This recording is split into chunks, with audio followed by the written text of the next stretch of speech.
In this opening image, we see what anxiety looks like today. Not loud panic, but quiet overload. A Gen Z student sits in bed. It's late, their phone still glows, homework is unfinished, and their brain feels like it's on fire. Around them, common stressors float: panic, social pressure, racing thoughts, sleep problems. This is more than school stress. It's a growing public health issue. And it's not just emotional, it's neurological. In this episode of EQBloom, we're going deep into the brain chemistry behind anxiety disorders in Gen Z, how rising stress loads are reshaping the brain, which systems are affected, and how science-backed tools can support healing. Anxiety is often misunderstood. It's not just feeling nervous. It's a physiological state of heightened threat detection, rooted in survival biology. On the left, we see healthy anxiety, a student focused before an exam. This type of anxiety is adaptive.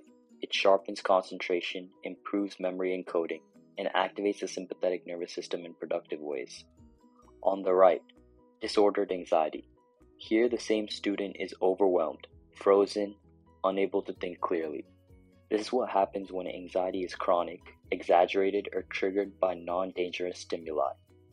The quote above says, "Anxiety is a response to perceived threat, real or imagined." This distinction is key.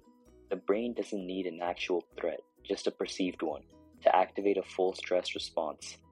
The symptoms listed, racing heart, muscle tension, intrusive thoughts, avoidance, are signs that the body's stress system has been activated beyond what's useful. Between 2005 and 2025, the rate of anxiety diagnosis in teens and young adults has increased dramatically. According to the APA and CDC, more than 42% of Gen Z has been diagnosed with an anxiety disorder, and that's just reported cases. Why is this generation experiencing such a surge? Look at the icons. Smartphones and social media increase social comparison and dopamine dysregulation. Academic high-performance culture drives chronic cortisol release. The pandemic introduced long-term uncertainty and isolation during key development years.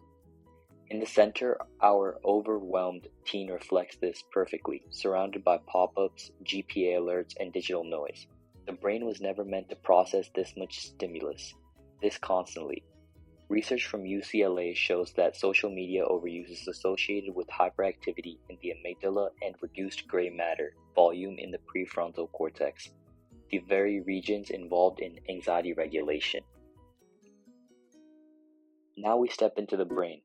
Anxiety isn't just in your head, it has a measurable footprint in neural circuitry. Highlighted here is the amygdala, the brain's fear center. In anxiety disorders, it becomes overactive, often interpreting neutral cues as dangerous. The prefrontal cortex, shown here in blue, is responsible for rational thinking, decision-making, and impulse control. In chronic anxiety, its activity is suppressed. That's why it feels hard to calm yourself down. Your rational brain can't compete with the fear signals. The hippocampus, connected to emotional memory, also plays a role. It records past fear experiences and helps assess threat. But in anxiety, this system can overgeneralize, tagging safe situations as dangerous. These three regions create a loop: trigger to amygdala activation, to impaired regulation, to heightened fear memory, to more triggers. This creates a self-reinforcing feedback loop that feels impossible to escape. Beyond structure, let's talk chemistry. On this slide, we see a simplified dashboard of the major players. GABA, gamma-aminobutyric acid, the brain's main inhibitory neurotransmitter. Low GABA equals racing thoughts and difficulty relaxing. Serotonin, which is linked to mood stability and sleep. Low levels equals irritability, panic, and intrusive thoughts. Cortisol, the stress hormone. In chronic anxiety, cortisol levels stay high, leading to inflammation, poor immunity, and burnout. Dopamine, while often associated with pleasure, it also regulates motivation and reward. In Gen Z, dopamine dysregulation is common due to overstimulation from social media and digital multitasking. On the lower part of the slide, we see two approaches. On the left, pharmaceutical treatments like SSRIs and benzodiazepines. On the right, behavioral tools like breathwork, exercise, cognitive restructuring, and lifestyle changes. The caption reinforces a nuanced view. Anxiety disorders are rooted in chemistry, but healing isn't just about meds, it's about regulation. Now we focus on resilience strategies, not quick fixes, but tools to shift your nervous system over time. The toolbox shows mindfulness, proven to shrink amygdala size and strengthen prefrontal connectivity, proved by the Harvard study in 2011. Next is sleep hygiene. Sleep deprivation worsens amygdala reactivity by 60%, proved by UC Berkeley in 2013. Next is journaling. Offloads working memory and supports self-awareness. Next is exercise. Boosts endorphins, GABA, and brain-derived neurotrophic factor.